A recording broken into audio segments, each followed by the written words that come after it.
वाराणसी सहित पूर्वांचल का सियासी पारा चढ़ चुका है। नामांकन की अब तैयारी है। इंडिया गठबंधन हो, भारतीय जनता पार्टी हो, बसपा हो या अन्य दल हो, अब वो नामांकन को पूर्ण करने में पूरी तरीके से जुट चुके हैं। वाराणसी की बात कर लें तो फिर से हम आपको बता दें कि 7वें चरण यानी 1 जून को यहाँ पर वोटिंग होगी। अब हम बात करेंगे यहाँ के ही मतदाताओं से कि वाराणसी की जनता इस बार किसको अपना आशीर्वाद देने जा रही है।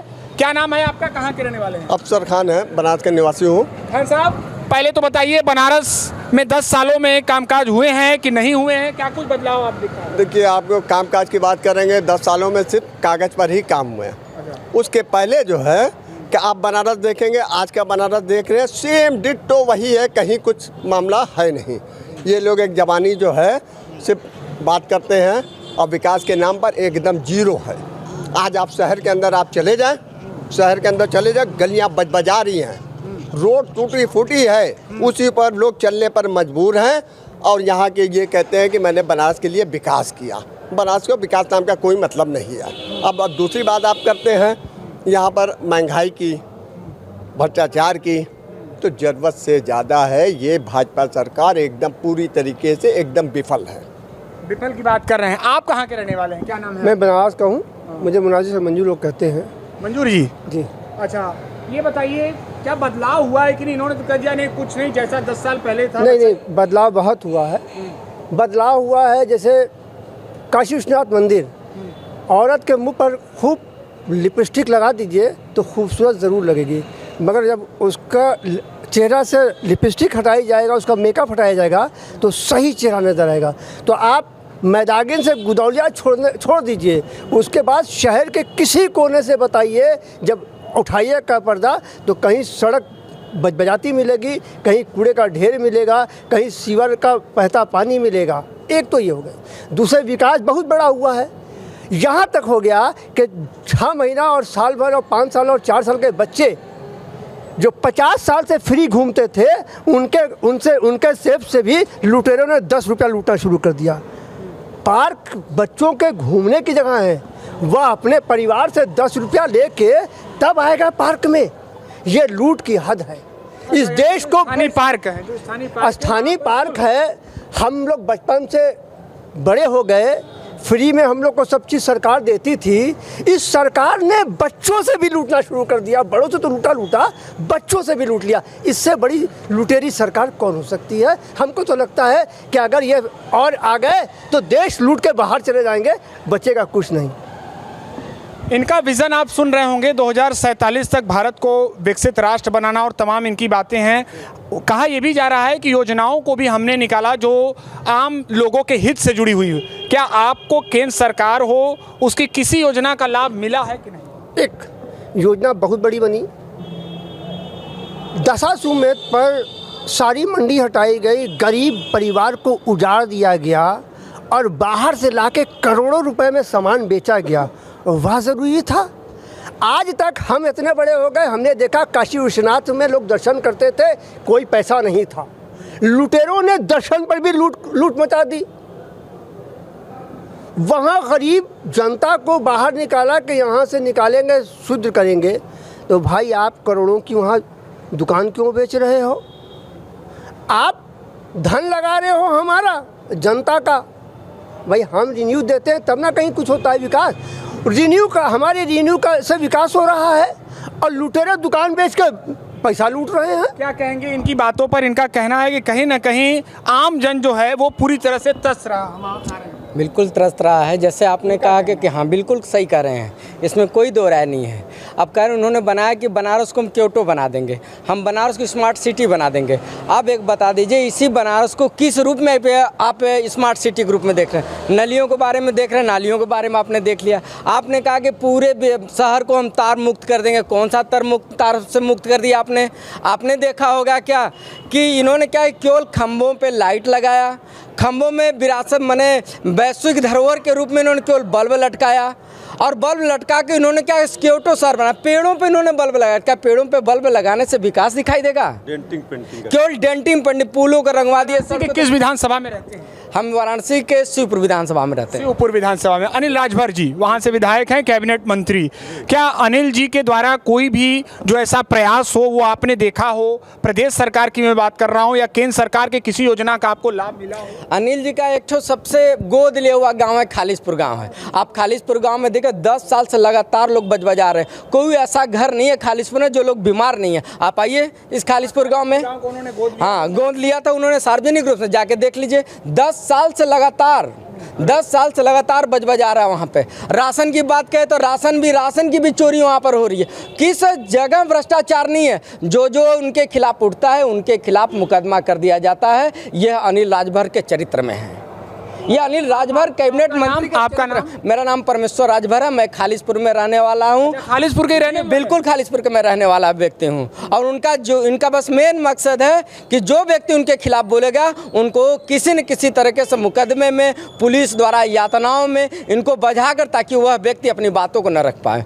इनको ये नहीं पता, ये सरकार चाहे जितना दबाव रखे, जितना ये जुल्म रखेगी, उतने लोग ताकतवर होंगे। ये भाजपा के लोग और भाजपा के लोगों को समझना पड़ेगा। मंत्री जी का तो कहना है कि तस्वीर हमने बदल दी, खास तौर पर शिवपुर विधानसभा के लिए काफी काम। हाँ, वह तस्वीर बदले हैं, वह व्यक्तिगत बदले हैं। जब उन्होंने पहली बार जब चुनाव लड़ा तो उन्होंने यह कहा कि मेरे खाते में 15 लाख रुपया है, और दूसरी बार जब चुनाव लड़ा तो उनके खाते में 15 करोड़ से ज्यादा। हम नहीं बोल रहे हैं, चुनाव आयोग बोल रहा। ये आंकड़े देख लीजिए, तस्वीर बदला हुआ है।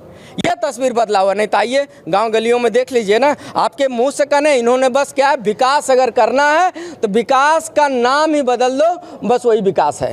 चलिए, खालिशपुर के आप रहने वाले युवा साथी भी हम उनसे बात करेंगे। बहुत बड़ी जिम्मेदारी है आप लोगों के कंधों पर देश की। आप कैसे देखते हैं सरकार के 10 साल के कामकाज? 10 साल की सरकार में आपने विकास की बात की, हम भी मानने कि विकास हुआ। क्योंकि किसका विकास हुआ जानते हैं? भारतीय जनता पार्टी के विधायकों, MLCओं का, मेयर का, सबका विकास हुआ। केवल देश की जनता का भला नहीं हुआ 10 साल में। 2014 का रेशियो देख लीजिए। इस समय जो महंगाई, भ्रष्टाचार पे बात ही नहीं हो रहा है।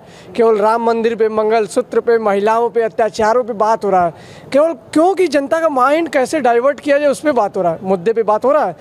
रोजगार पे कितना बात मोदी जी की, या अमित शाह हो, मोदी हो, योगी आदित्यनाथ हो, किसी की सभा में आप भ्रष्टाचार, अपराध, महंगाई, बेरोजगारी पे बता दीजिए, हमें भाषण दिखा दीजिए, तो मैं समझूं कि हाँ, देश का विकास हो रहा है। केवल देश के लोगों का माइंड कैसे डिस्टर्ब किया जाए, लोगों को कैसे चुनाव से भटकाया जाए। अब देखिए तो बनारस की जनता क्या सोच रही है? बनारस में मुकाबले को कहाँ देख? बनारस की जनता इस बार मोदी को और योगी को, दोनों लोगों को विदा करने जा रहे हैं। गुजरात भेजने की तैयारी कर ली है। बाहर से गुजराती आ गए हैं चुनाव मोदी जी की तैयारी करने के लिए। मोदी जी क्यों नहीं आते? गुजरातियों को अपने भेज दिए हैं। आप पता कर लीजिए, शहर में गुजरात से बस भर के आ रही है लोगों को प्रचार करने के लिए। और 1 महीना ये लोग रहेंगे चुनाव पर, और सब खर्चा होटल में हो रहा है। और होटल मालिकों से आप पता कर लीजिए, सब में सर्वे जाके कर लीजिए। चलिए बात करेंगे। आप कहाँ के रहने वाले हैं? जी, मैं कैंट विधानसभा, महमूदगंज मेरा निवास है। मैं कुंवर बबलू बिन मेरा नाम है। अच्छा, सौरभ श्रीवास्तव जी का विधानसभा क्षेत्र है। हालांकि ये लोकसभा चुनाव है, हम विधानसभा या फिर विधायकों के कामकाज के बारे में नहीं, लेकिन क्या केंद्र सरकार की योजनाओं का आपको लाभ मिला है कि नहीं? देखिए, मैं कैंट विधानसभा में सौरभ श्रीवास्तव के वार्ड, जो शिवपुरवा वार्ड है उनका, और मैं वहीं से बिलोंग करता हूँ। और उन्होंने जब से, वो पारिवारिक विधायक हैं, यह लोग परिवार पे बात करते हैं। और आपने सौरभ श्रीवास्तव का नाम लिया तो मैं ये कहना चाहूँगा, देश को यह मालूम होना चाहिए कि सबसे बड़ा परिवारवाद की राजनीति केवल भारतीय जनता पार्टी करती है। सौरभ श्रीवास्तव के पिताजी हरिशंकर श्रीवास्तव विधायक रहे हैं, वित्त मंत्री रहे, तब भी वो शिवपुरवा केवल अपने घर का ही विकास किए और मेरे पूरे वार्ड का विकास नहीं हुआ। और हमारे वार्ड शिवपुरवा के बगल में शिवपुरवा है, रानीपुर है, तुलसीपुर है, बिंद बाहुल्य क्षेत्र गिना जाता है, जिसको इन लोगों ने मलिन बस्ती बना दिया। मलिन बस्ती का टैग लग गया, वहाँ पैसा पास हो गया, लेकिन आज भी हमारे यहाँ सीवर नहीं सही है, चौका नहीं सही है, और पानी की लाइन बर्बाद है। पुराने पाइपलाइन को इन लोगों ने उसमें कनेक्शन नहीं जोड़ा। नया अमृत योजना के नाम पे इन लोगों ने धोखाधड़ी किया, लोगों से जो है फार्म भरवाए। तमाम देखिए, इनकी सरकार जो है वर्तमान में और भविष्य में, भूतकाल में, हर समय झूठ के, ये लोग झूठ के देखिए बुनियाद पे ये लोग राजनीति कर रहे हैं। और यह झूठ अब इस बार इतना उजागर हो चुका है कि पूरा देश की जनता कह रही है। आप बनारस के साथ साथ और तमाम भी जिलों में अगर आप सर्वे करें तो बनारस अब जनता कह रही है कि नहीं, अब इनके झूठ से हम छुटकारा चाहते हैं। चलिए, अंतिम सवाल आपसे हम करेंगे। क्या लग रहा है? इन लोगों ने तो सीधे सीधे कहा कि नहीं, हमें विकास यहाँ पर बनारस में बदलाव नहीं दिखा, केवल और केवल बीजेपी की तरफ से वादे किए गए। आप क्या कहेंगे? देख लीजिए आप आकर चारों तरफ जो है नीलकंठ जी का एरिया है हमारा पूरा, और कोई विकास नहीं हुआ है। मैं जियापुरा वार्ड का रहने वाला, वार्ड नंबर 86, अमरेश गुप्ता सभासद है हमारा भाजपा का। कोई काम नहीं कर रहा। नीलकंठ जी तो कभी आइबे नहीं करते हैं। आप पूरी रोड गलियां सड़क देख लिए, एकदम बेकार है। और बेरोजगारी तो एकदम चरम सीमा पे है। सिर्फ विकास भाजपा वालों का हुआ है और जनता का नहीं हुआ है। चलिए, और कुछ लोग जुड़े हैं, क्या आप बात करना चाहेंगे? खैर, समाजवादी पार्टी का आपने तो पट्टा पहना है, यानी सीधे तौर पर आप समाजवादी पार्टी विचारधारा से प्रभावित हैं। ये बताइए, क्या लगता है आपको गाजीपुर का इस समय क्या मिजाज है? गाजीपुर पर हम बात करेंगे। मैं तो वहाँ का जानता नहीं हूँ, मैं सब बनारस का जानता क्या बनारस का क्या मिजाज? बनारस का यही है कि देखिए, जो कांग्रेस में नहीं हुआ वो अब बीजेपी में है। जैसे कि हिंदू मुसलमान, मंदिर मस्जिद, ये कांग्रेस में नहीं था, ये भाजपा में है, बस यही। तो इससे ज़्यादा तकलीफ है। जी जी। चलिए, हालांकि ये है लोगों की राय, लोगों का कहना है कि कहीं ना कहीं जो बनारस विकास की बातें सोच रहा है, जो बनारस विकास की बातों की कल्पना कर रहा है, कहीं ना कहीं उससे सभी जो दावे हैं वो अलग हैं। चलिए, हम आपसे बात करते हैं। आप कहाँ के रहने वाले हैं? रोहनिया विधानसभा। रोहनिया। ये बताइए, रोहनिया विधानसभा में विधायक जी ने कितना काम किया? कुछ नहीं काम। कुछ नहीं। मिलते हैं कभी आपसे? कभी सुनील पटेल का पता नहीं विधानसभा में, पूरे विधानसभा में पता लगा लीजिए आप कि इतना निकम्मा विधायक कोई नहीं है पूरे लोकसभा में। और सांसद जी जो यहाँ के हैं वो 2 गांव गोद लिए। हमारे बगल मारा छितौनी कोटवा घर पड़ता है, उस एक ककरैया में लिए हैं गोद, ककरैया गांव सबसे पहले लिए थे, एक जयापुर लिए। दोनों गांव का आप खुद अपने अथवा मीडिया के माध्यम से सर्वे कर लीजिए कि उन्होंने क्या काम किया वहाँ पे। आप आज स्थिति ये है, आज बड़ी बड़ी विकास की बातें होती हैं, हम लोग शांति से देखते हैं। हम सामाजिक संगठन संयुक्त मंच के संयोजक भी रहे 32 संगठनों के। आप सोच लीजिए कि नापदान के कीड़े का वांट अगर निकलवा दीजिए आज, तो MBA और BTech के बच्चे भर देंगे। ये स्थिति है बेरोजगारी की, इस पर कोई सवाल नहीं किसी का। आज बेरोजगारी महंगाई पर किसी का कोई सवाल नहीं है, न कोई पूछना चाहता है न बोलना चाहता है। आपके परिवार में कितने बच्चे हैं, कितने युवक? हमारे 2 बच्चियाँ हैं, 1 बच्चे हैं। और पूरी हो चुकी है? बड़े लखनऊ विश्वविद्यालय से हमारी बच्ची है, MBA की है। एक लड़की हमारी वो कर रही है मैथ से MSc। हमारा एक लड़का है अकेले, वो नीट की तैयारी कर रही है। अच्छा, मेडिकल की। हाँ। तो आपको लगता है हम कैसे पढ़ाई करा रहे हैं बच्चों को, वो मेरी आत्मा जानती है। उपार्जन का क्या आय का स्रोत नहीं है, कोई स्रोत नहीं है। किसान हम लोग हैं, गाय की काम, मतलब दूध का काम घर पे थोड़ा बहुत चलता है। 3 बच्चों को आप पढ़ा रहे हैं, जाहिर तौर पर मेडिकल की पढ़ाई हो या MBA की पढ़ाई हो, सबसे महंगी। बता तो रहे हैं कि सब एजुकेशन लोन से पढ़ाई हो रहा है, और वो भी कैसे मिला वो तो हम जानते हैं। लोन से पढ़ा रहे हैं, वो भी बड़े कठिन दौर से। और पढ़ने के बाद ये जो नियुक्ति पत्र बांट रहे प्रधानमंत्री इस देश के, वो कौन सा पत्र बांट रहे हैं पता है आपको? कोई सरकारी नौकरी नहीं है। सारे कंपनियों को टाई अप करके इन्होंने क्या किया कि सब बच्चों को 20 और 25 हज़ार का स्केल बना दिया। 10-10 लाख 20-20 लाख रुपया खर्च करके आप बच्चों को पढ़ाई कराएंगे, उसके बाद नौकरी में 20 हज़ार रुपया 15 हज़ार रुपया महीना उनका खर्चा चलेगा। यही सरकार की नीति है। आप जहाँ तक बनारस की विकास की बात है उस पर भी आप गौर कर लीजिए। आप बाईपास से लेकर लंका तक चले जाइए, इतना जाम से आप निजात कभी मिला नहीं है। मूल समस्या इस काशी की जाम की है।